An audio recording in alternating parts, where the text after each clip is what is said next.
공원하기, 가정에서도 효과적으로 활용해 보시기 바랍니다.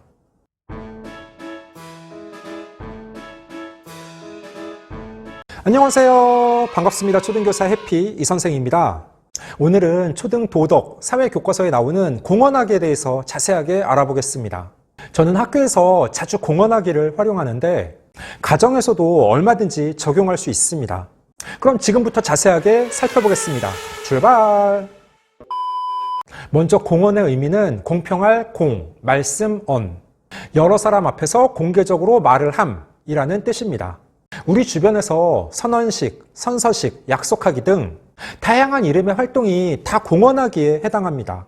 그러면 공언하기를 가정에서 어떻게 활용하면 되느냐? 구체적인 방법입니다.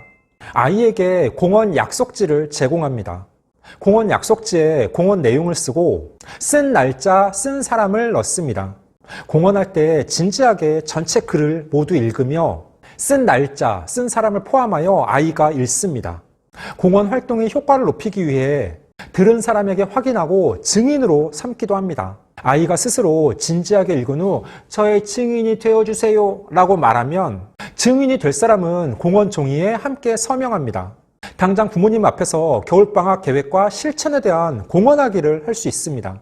그리고 2021년 1년 계획, 1학기 계획, 한 달 계획, 일주일 계획 등 본인이 어떤 계획을 가지고 있고 어떻게 실천할지 구체적으로 써보고 다른 사람들 앞에서 이야기합니다. 그 후 자신이 공언한 대로 겨울방학 한 달을 보낸 후 그것을 가지고 성과 보고회를 합니다. 본인이 세웠던 공언 약속지의 계획을 다시 꺼내보며 구체적으로 무엇을 실천했는지, 그동안 느낀 점은 무엇이었는지를 발표합니다.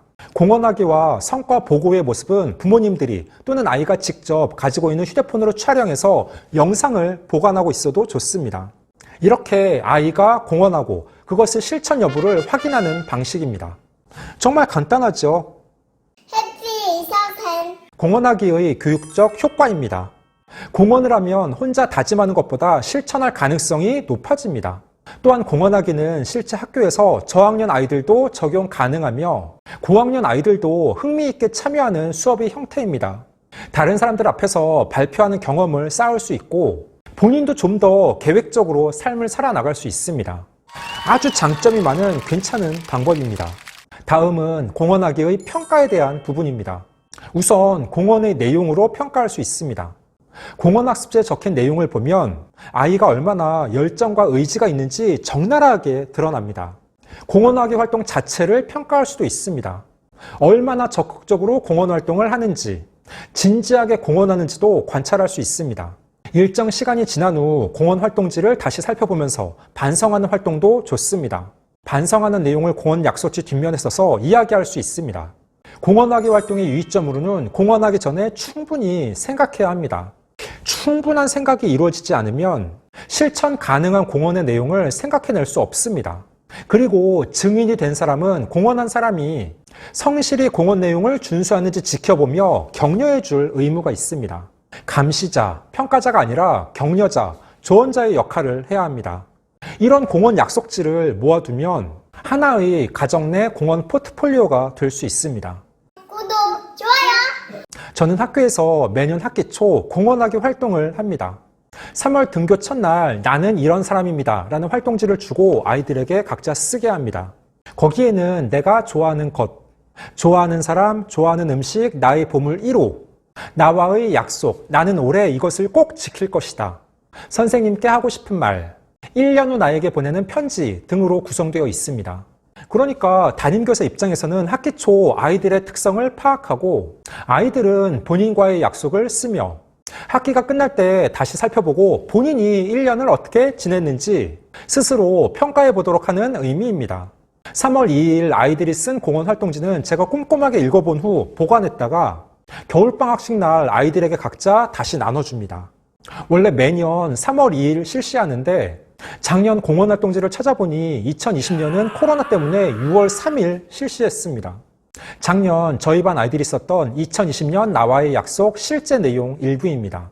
매일 밖에 나가서 줄넘기를 50회 넘게 할 것이다. 진짜 성공할 것이다. 매일 TV를 조금 보고 책을 한 권씩 읽을 것이다. 그리고 매일 밤 10시 전에 잘 것이다.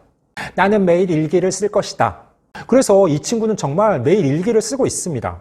저는 주간 과제로 일주일에 일기 한 편, 독서록 2권을 읽어야 하는데 이 친구가 매일 일기를 쓰길래 왜 그럴까 생각해 봤더니 나와의 약속을 지키느라 그런 것입니다. 휴대폰 사용 시간을 줄이고 책을 한 권씩 읽을 것이다. 그리고 아이들이 1년 후 나에게 2021년 1월에 나에게 보내는 편지 일부 내용입니다. 서은아, 내가 하루에 줄넘기를 50개 이상 해서 많이 건강해졌구나. 참 잘했어. 그리고 화이팅.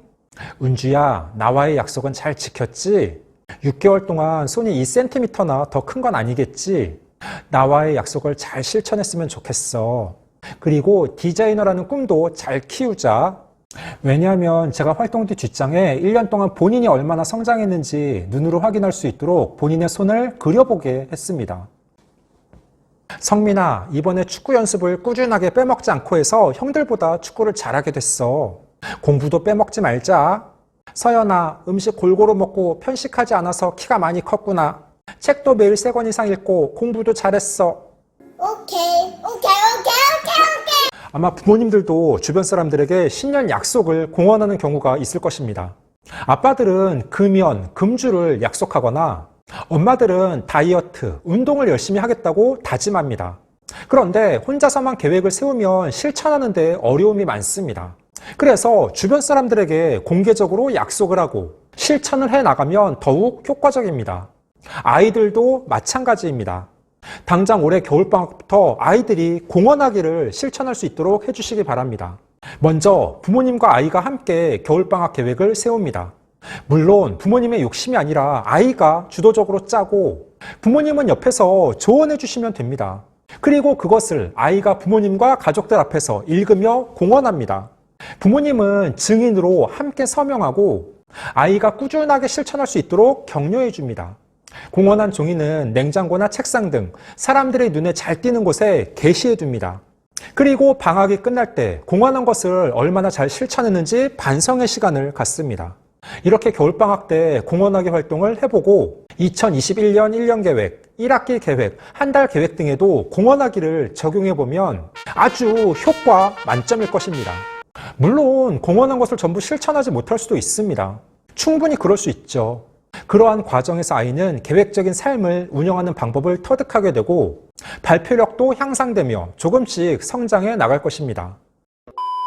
15초 요약! 오늘은 공헌하기에 대해서 이야기해 봤습니다.